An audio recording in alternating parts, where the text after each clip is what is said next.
नमस्कार दोस्तों, welcome back to your own channel Adhishthan commerce classes.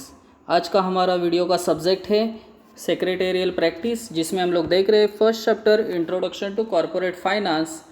तो वीडियो को शुरू करने से पहले दोस्तों इतना ही कहना चाहूँगा, अगर आपने फर्स्ट टाइम चैनल को विजिट किया है तो प्लीज़ चैनल को सब्सक्राइब करना, साथ में जो बेल आइकन दिया उसको भी प्रेस करना, ताकि ऐसे इंटरेस्टिंग वीडियो आपको डेली बेसिस पे मिलते रहेंगे। तो चलिए वीडियो को स्टार्ट करते हैं। First, introduction. The term finance is related to money and money management.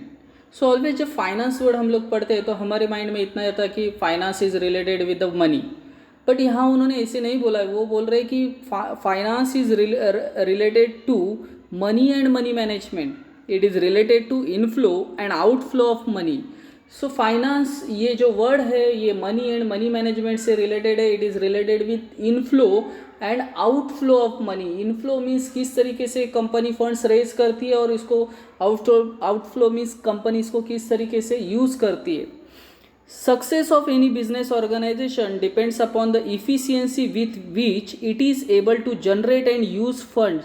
सो यहाँ वो बात कर रहे हैं कि किसी भी ऑर्गेनाइजेशन का सक्सेस जो डिपेंड है वो इस बात पे डिपेंड है कि वो कंपनी किस तरीके से अवेलेबल फंड्स का यूज़ करती है, कितना इफ़िशिएंटली वो उसको यूज़ करती है।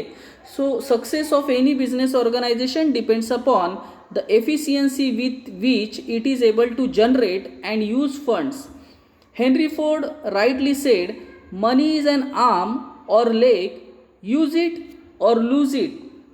सो एक अच्छा डेफिनेशन हेनरी फोर्ड जी ने यहाँ दिया है कि money is an arm or leg, use it or lose it. मतलब अगर आपने जो फंड्स रेज किया है वो प्रॉपरली यूज़ नहीं किया, देन आप उसको खो बैठोगे, वो जो फंड्स है वो क्या हो जाएगा, you will lose it. This statement clearly brings out the significance of finance for the success of a business. So ये स्टेटमेंट हमें बताता है कि किस तरीके से फाइनेंस किसी भी ऑर्गेनाइजेशन के लिए इंपॉर्टेंट है, सिग्निफिकेंट है। So next point, corporate finance meaning. Corporate finance deals with the raising and using finance by a corporation. So देखो कॉर्पोरेट फाइनेंस का मतलब क्या बोला है कि corporate finance deals with raising and using of finance by corporation. मतलब corporation मतलब कोई भी कंपनी किस तरीके से फंड्स को रेज करती है और उसको किस तरीके से यूटिलाइज करती है, that is called corporate finance. It deals with the financing the activity of the corporation, capital structuring and making investment decision. So corporate finance ये वर्ड किससे रिलेटेड है, तो वो बोल रहे it deals with the financing activity, it deals with the capital structure. So capital structure word का मतलब वो होता है, कैपिटल स्ट्रक्चर मतलब कंपनी किस तरीके से फंड्स रेज कर रही है, whether it is raising from equity capital, preference capital, debt capital, public deposit, that is the capital structure, and making investment decisions. So ये जो word है corporate finance, it deals with financing the activity of the corporation, capital structuring and making investment decisions. Then definition, Henry Hogland expressed the view that corporate finance deals primarily with the acquisition and use of capital by business corporation। देखिए जो आपने meaning में देखा था वही definition में Henry Hoagland बोल रहे हैं कि कॉर्पोरेट फाइनेंस क्या है, it deals with the primarily with the acquisition. What is mean by acquisition, acquisition means to raise the funds, and use of capital by business corporation. So meaning जो Henry Ford को जो meaning definition है या Henry Hoagland का जो definition है आपको near by same ही लगेगा। The term corporate finance also include financial planning. देखिए अभी यहाँ आगे जाके क्या बोल रहे हैं कि कॉर्पोरेट फाइनेंस में फाइनेंशियल प्लानिंग इंक्लूड है, study of capital market include है, money market and share market, ये सभी का स्टडी भी कॉर्पोरेट फाइनेंस में किया जाता है। It also cover capital formation and foreign capital. So corporate finance में देखिए कितने वर्ड्स आ रहे, स्टडी किसका है, कैपिटल मार्केट का, मनी मार्केट का, शेयर मार्केट का। It is also related with financial planning. It also covers capital formation. What is meant by capital formation? Capital formation means collection of capital. So collection of capital का मतलब होता है कि company किस तरीके से ये फंड्स कलेक्ट करती है, that is corporate, that is capital formation. And foreign capital मतलब किस तरीके से जो फॉरेन इंस्टीट्यूशनल इन्वेस्टर जो होते हैं FII वो हमारे देश में फंड्स कैसे इन्वेस्ट करते हैं, that is foreign capital. Even financial organization and banks play a vital role in the corporate financing. देखिए कोई भी कंपनी इक्विटी कैपिटल, डेब्ट कैपिटल, पब्लिक डिपॉजिट से तो फंड्स रेस करती है और कंपनी बैंक से भी लोन लेती है. सो उन्होंने बोला इवन फाइनेंशियल ऑर्गेनाइजेशन का एग्जांपल दूँ तो जैसे बजाज फाइनेंस, मुथूट फाइनेंस जैसे बड़ा बड़ा कंपनीज है, बैंक्स है, ICICI bank, SBI, Kotak Mahindra bank, ये सभी bank play a vital role in a corporate financing.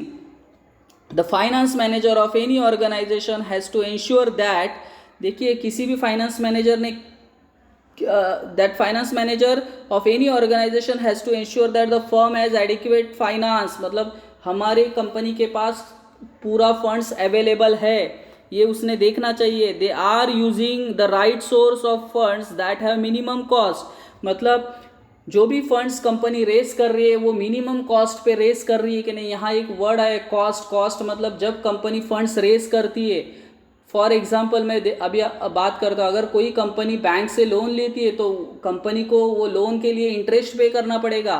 सो ये जो इंटरेस्ट है ये किसी भी कंपनी के लिए कॉस्ट की तरह होता है, क्योंकि ये जब कंपनियां लोन लेती है तो वो इंटरेस्ट उन्हें बैंक्स को या जो भी जहां जिससे लोन लिया है उनको पे करना पड़ता है.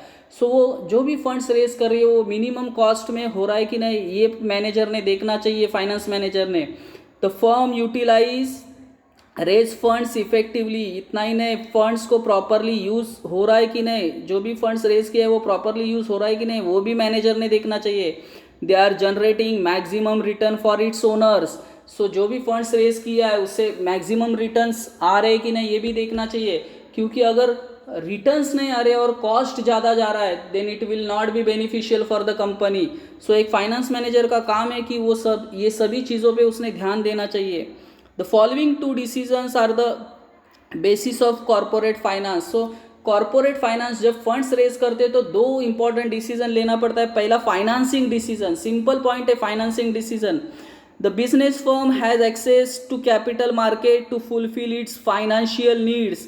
देखिए कोई भी बिजनेस फर्म कैपिटल मार्केट से फंड्स क्यों रेज करता है, क्योंकि उन्हें पैसे का ज़रूरत होता है बिजनेस चलाने के लिए, अलग अलग प्रोजेक्ट्स के लिए. The firm has a multiple choice of source of financing. So अलग अलग तरीके से कोई मल्टीपल चॉइस मतलब कोई भी कंपनी अलग अलग तरीके से फंड्स रेज कर सकती है. जैसे the firm can choose whether it wants to raise equity capital, डेब्ट कैपिटल. तो it depends on a company की कंपनी किस तरीके से फंड्स रेज कर रही है, whether it is raised from equity और whether it is raised from डेब्ट capital. Firm can even opt for a bank loan, सो डेब्ट कैपिटल के थ्रू, इक्विटी कैपिटल के थ्रू, या किसी कंपनी को लग रहा है कि अगर वो बैंक से लोन ले तो बैंक से भी लोन ले सकते हैं, public deposits, debenture etcetera to raise the funds.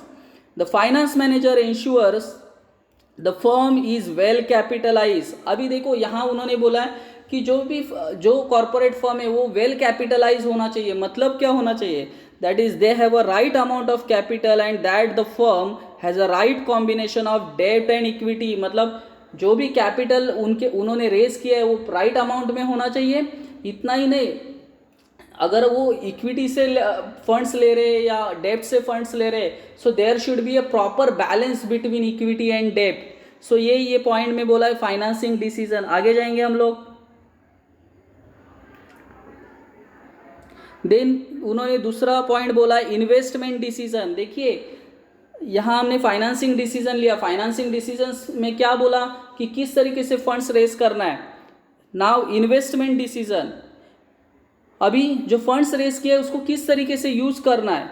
Once the business firm has gain access to a capital, the finance manager has to take decision regarding the use of funds in a systematic manner, so it will bring maximum returns for its owner. So once the company raise the funds, so finance manager has to see that कि जो भी funds raise किया वो properly utilise करके ज़्यादा से ज़्यादा returns company को मिल रहा है कि नहीं मिल रहा है, ये देखना चाहिए. For this, the firm has to take into a consideration the cost of capital. अभी हमें रिटर्न्स मिल रहे हैं कि नहीं मिल रहा है ये कैसे देखेंगे, तो हमें कॉस्ट ऑफ कैपिटल पे ध्यान देना चाहिए.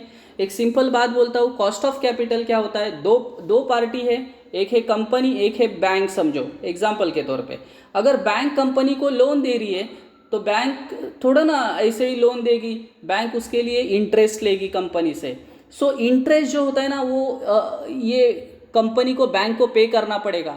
सो ये जो इंटरेस्ट होता है ना ये कॉस्ट ऑफ कैपिटल होता है, जो फंड्स उन्होंने रेज किया है बैंक से.